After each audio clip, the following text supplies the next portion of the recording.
ورحمة الله وبركاته. دولت شقتين عندنا في منطقة قصر اسكندرية. الدور ال 12 اسانسير شغال 5 افراد مرتاح.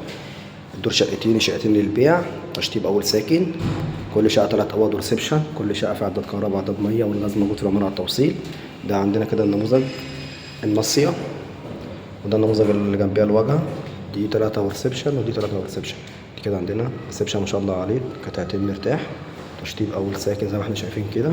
الشقة تاني نمرة من الشارع 25 بجوار مول الساهر.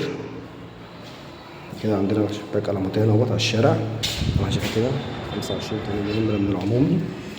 الشقة الدور ال 12، البرج 15 دور، أسانسير وحارس، مدخل شيك، تحت ملاك، سلسلة ملكية وحصة في الأرض. ده عندنا كده جنبيه بنوهات. هنا عندنا طرقة التوزيع فيها 3 أوض والمطبخ والحمام. ده كده ريسبشن طبعا لوحده كده. هنا عندنا على اليمين أول غرفة معانا على الشارع فيها البلكونة.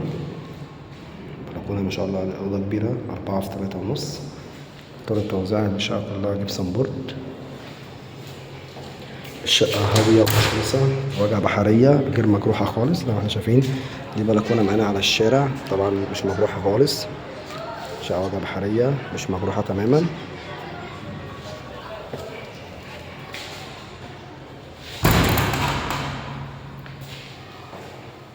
هنا طريقة التوزيع فيها الأوضتين التانيين والمطبخ والحمام. كده عندنا المطبخ ما شاء الله عليه، يشيل جميع الأجهزة معانا مرتاحة، تلاجة غسالة وبوتاجاز. وهنا عندنا تاني غرفة برضه على الشارع، مفيهاش حاجة على منور خالص، الشبابيك كلها على متان بي اس. دي كده الغرفة التالتة برضه على الشارع، الأوض كلها مش مجروحة والريسبشن مش مجروح. الشقة هاوية ومشمسة زي ما احنا شايفين كده. الشقة كمان شمس فيها زي ما احنا شايفين، مش مجروحة خالص، هاوية وصحية شقة. وهنا عندنا الحمام، شايل بانيو وقاعدة حوض مرتاحين. كده القعدة والبانيو والحوض على مكان كله راكب.